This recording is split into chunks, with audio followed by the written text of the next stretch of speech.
का नए ओवर की शुरुआत नॉर्के के द्वारा और पहली गेंद को डिस्पैच कर दिया सीमा रेखा से बाहर 4 रनों के लिए। ये लगा इंडियन स्टैंडर्ड का चौका, ये लाया गुणवत्ता का मौका।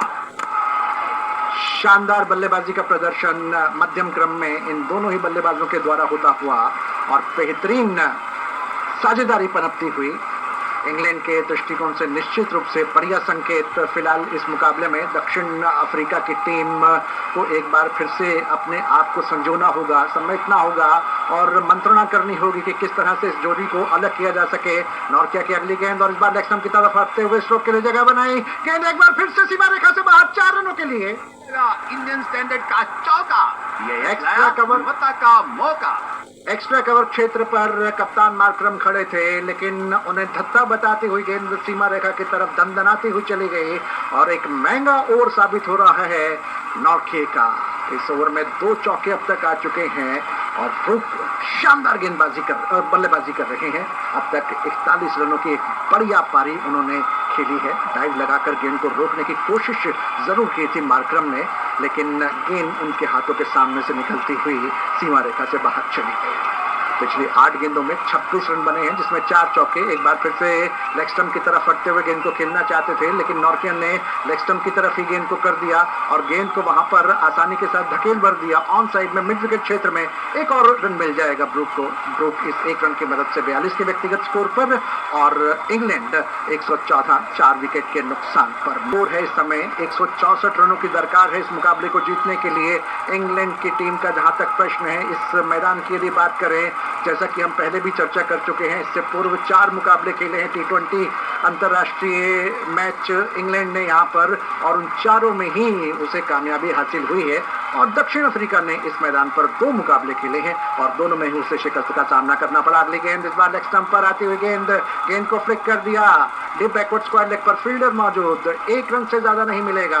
117 4 विकेट के नुकसान पर अंतिम गेंद का आना बाकी है। 1 वाइड के साथ अब तक इस ओवर में आप देखें तो कुल मिलाकर 12 रन आ चुके हैं। अंतिम गेंद पर क्या एक बड़ा स्ट्रोक खेलेंगे लिविंगस्टन। 9 गेंदों में अब तक 15 रन बना चुके हैं। फील्ड प्लेसिंग का मुआयना करने के बाद इस समय तमाम एकाग्रता हासिल करते हुए अगली गेंद का सामना करने के लिए तैयार, अपने मन में ताना बाना बुनते हुए नॉर्के ओवर द विकेट ये गेंद, और इस गेंद को खेला लॉन्ग ऑन पर फील्डर मौजूद थे। रबादा गेंद को उन्होंने फील्ड किया। अंतिम गेंद पर सिर्फ 1 रन मिलेगा और इस 1 रन के साथ स्कोर अब इंग्लैंड की टीम का 118 4 विकेट के नुकसान पर 16 ओवर की समाप्ति के बाद। Meanwhile, 16 overs gone, 118 for 4 for England, 46 required from 24 balls.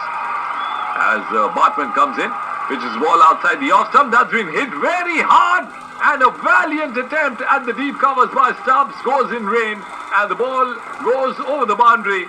We'll have a confirmation whether that's a 4 or a 6. The video umpire will definitely come in and give the verdict. But what a strike by Liam Livingstone.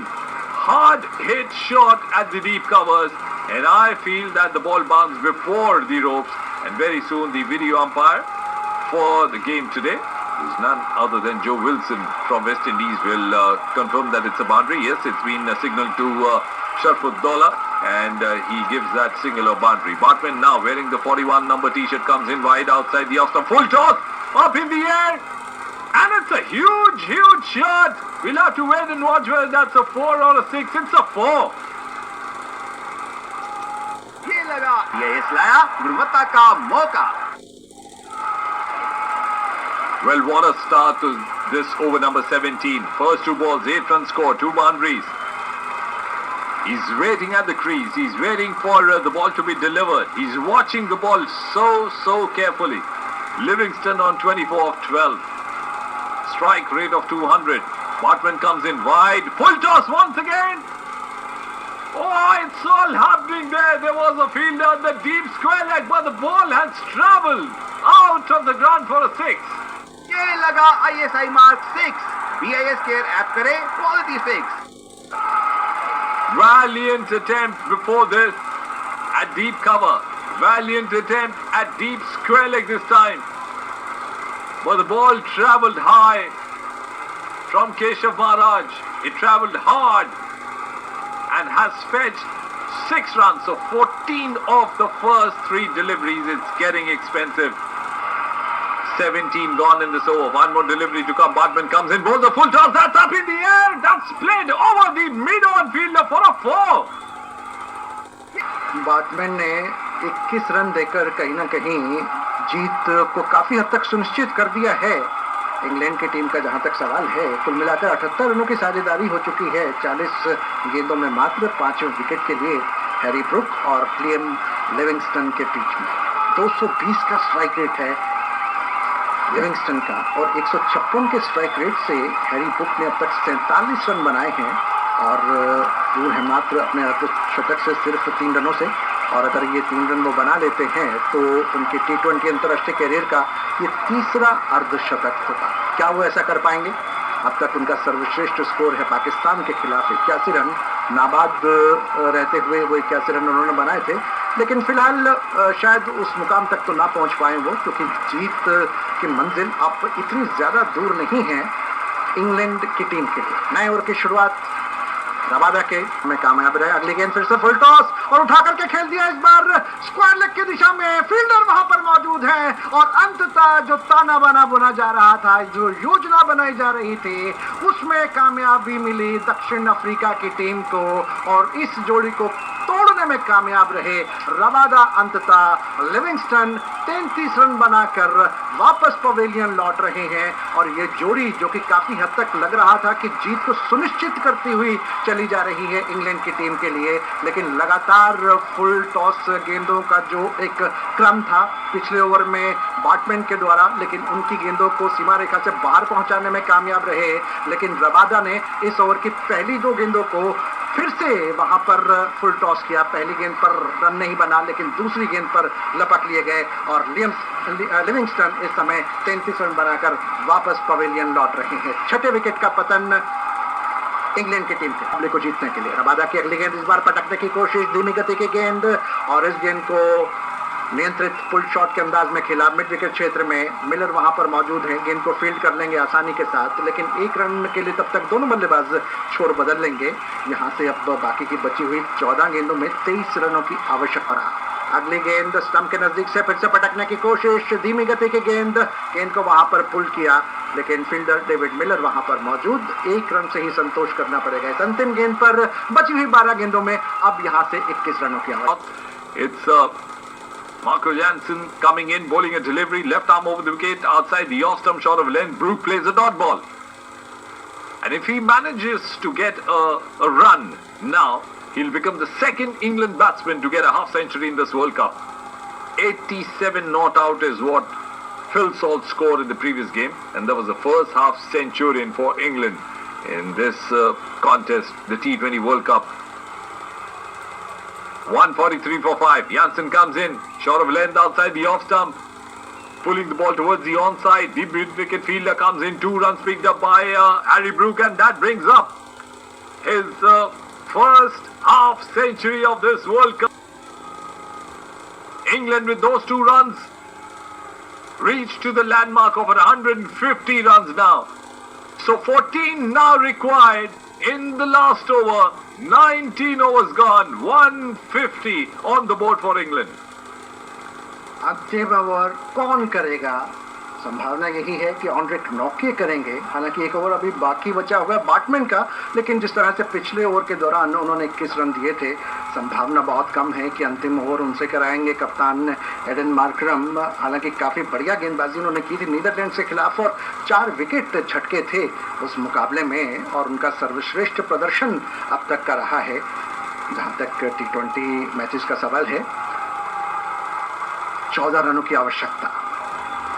मंत्रणा इस समय दक्षिण Africa के खेमे में कि किस तरह से इन 14 रनों को डिफेंड किया जाए। इंग्लैंड के बल्लेबाज कोशिश करेंगे कि वो 14 रन बना सकें 6 गेंदों में। बीच मैदान पर 2 ऐसे बल्लेबाज हैं, एक है हैरी ब्रुक जो कि अब तक इस विश्व कप में आउट नहीं हुए हैं, और सैम करन जिन्होंने इससे पहले इस विश्व कप में बल्लेबाजी नहीं की है। पहली गेंद हवा में, और क्या वहां पर लपक लिए जाएंगे? जी हाँ, एक और झटका वहां पर लगता हुआ और मार्करम ने एक शानदार कैच लपकते हुए अपने पीछे की तरफ दौड़ लगाकर ब्रुक, जो कि आशाओं की एक किरण को संजोए हुए थे इंग्लैंड की टीम के लिए, जहां तक इस मुकाबले को जीतने का सवाल है, उनका विकेट हासिल कर लिया। और नॉर्के की इस गेंद को उठा करके खेलना चाहते थे लॉन्ग ऑन की दिशा में। मार्करम की निगाहें लगातार गेंद पर थी, अपने पीछे 10-15 गज जाकर उन्होंने उस कैच को मुकम्मल किया और इस तरह से जो खतरनाक खिलाड़ी थे दक्षिण अफ्रीका के दृष्टिकोण से हैरी ब्रुक, वो इस समय निराश कदमों के साथ वापस पवेलियन जा रहे हैं। क्या शानदार बल्लेबाजी की है, लेकिन अंतिम अंजाम तक अपनी टीम को पहुंचाने में नाकामयाब रहे। 5 गेंदें बची हुई हैं, 14 रनों की आवश्यकता है और 4 विकेट सुरक्षित हैं इंग्लैंड की टीम के। क्या जबरदस्त मुकाबला चल रहा है इस समय सेंट लूसिया पर डैरेन सैमी क्रिकेट स्टेडियम के इस मनोहरक वातावरण में जो मुकाबला खेला जा रहा है। शानदार बल्लेबाजी, शानदार गेंदबाजी और गेंद और बल्ले के बीच का जो संघर्ष आज देखने को मिला है, निश्चित रूप से काफी लंबे समय तक यही होगा। 4 गेंदों में 13 रनों की आवश्यकता। कांटे का मुकाबला दक्षिण अफ्रीका और इंग्लैंड के बीच इस समय चलता हुआ सेंट लूसिया के डैरेन सैमी क्रिकेट स्टेडियम पर ग्रुप 2 के लिए सुपर 8 का मुकाबला खेला जा रहा है। दोनों ही टीमें अपने ग्रुप का दूसरा मुकाबला खेल रही हैं। दोनों ही टीमों ने इससे पहले एक मुकाबला जीता है। अगली गेंद लेग स्टंप पर आती हुई गेंद को फ्लिक कर दिया, फाइन लेग की दिशा में गेंद सीमा रेखा से बाहर 4 रनों के लिए। ये लगा इंडियन स्टैंडर्ड का चौका, ये इसलाया गुणवत्ता का मौका। और जैसा कि हम चर्चा कर ही रहे थे कि अगली गेंद पर एक बड़ा स्ट्रोक अगर लगता है तो इंग्लैंड के ऊपर जो दबाव है वो कुछ हद तक कम हो सकता है। अब 3 गेंदों में 9 रनों की आवश्यकता है। इस समय अपनी इंद्रियों पर नियंत्रण रखना काफी जरूरी है, चाहे गेंदबाज हो चाहे बल्लेबाज हो। और कहीं ना कहीं जो दबाव होता है इन परिस्थितियों में किसी भी खिलाड़ी की नसों पर, वो तभी सहा जा सकता है अगर आपकी नसें इस्पात की हो। तो 3 गेंदों में 9 रनों की आवश्यकता। सैम करन स्ट्राइक पर हैं। दर्शक बिल्कुल दम साधे इस मुकाबले को देख रहे हैं। मुकाबला किसी भी तरफ जा सकता है। क्या अगली गेंद डॉट बॉल होगी या फिर एक बड़ा स्ट्रोक लगाने में सैम करन कामयाब होंगे? अगली गेंद विकेट के बीचों बीच और इस गेंद को खेल दिया है मिड विकेट क्षेत्र की तरफ, लेकिन 1 रन से ज्यादा नहीं मिल पाएगा। और इस 1 रन के साथ स्कोर बढ़कर के अब इंग्लैंड का 155, 6 विकेट के नुकसान पर 2 गेंदों का आना बाकी है और 9 रनों की यही। क्या जोफ्रा आर्चर अगली गेंद पर ऐसा कुछ कर पाएंगे? मार्करम तैयार, क्लेसन तैयार किसी भी अवसर का लाभ उठाने के लिए। नॉर्के तैयार, लंबे लंबे डग बढ़ते हुए, हमसे दूर जाते हुए, स्टंप के नजदीक से गेंद। और इस बार इस गेंद को खेला वहां पर सैम करन ने 1 रन के लिए। तो इस तरह से अंतिम गेंद पर अब 8 रनों की आवश्यकता है। जीत की अनुभूति दर्शक दीर्घा में बैठे तमाम समर्थक दर्शकों को हो रही है, डग आउट में दक्षिण अफ्रीका के खिलाड़ियों को हो रही है और मैदान पर उपस्थित जो दक्षिण अफ्रीका के खिलाड़ी हैं वो भी इस बात का एहसास कर चुके हैं कि अब कहीं ना कहीं इस मुकाबले में जीत उनके बिल्कुल नजदीक खड़ी हुई है। विश्व कप के मुकाबलों को देखें तो कहीं ना कहीं इंग्लैंड के खिलाफ जो वर्चस्व अभी तक बनाने में कामयाब रही है दक्षिण अफ्रीका की टीम, उसे बरकरार रखती हुई नजर आ रही है। एक बार फिर से तैयार वहां पर नॉर्के, जोफ्रा आर्चर सामने गेंद को खेलना चाहते थे मिड विकेट क्षेत्र में, गेंद की लाइन को पूरी तरह से चूके और इसके साथ ही दक्षिण अफ्रीका ने यह मुकाबला इंग्लैंड के खिलाफ जीत लिया है और लगातार इस विश्व कप में ये 6ठी जीत है दक्षिण अफ्रीका के लिए। इससे पहले सिर्फ श्रीलंका और ऑस्ट्रेलिया किसी भी विश्व कप के संस्करण में लगातार 6 मुकाबले जीतने में कामयाब रहे हैं। तो दक्षिण अफ्रीका ने 7 रनों से इंग्लैंड की टीम को शिकस्त दे दी और क्या शानदार मुकाबला रहा, क्या कांटे का मुकाबला रहा और यकीनन ये मुकाबला काफी लंबे समय तक याद रहा। तो इंग्लैंड की पारी का जहां तक सवाल है, आपको बता दें कि निर्धारित 20 ओवर में वो 156 रन ही बना सके 6 विकेटों के नुकसान पर। 164 रनों की आवश्यकता थी। दक्षिण अफ्रीका ने 7 रनों से इस मुकाबले को जीतने में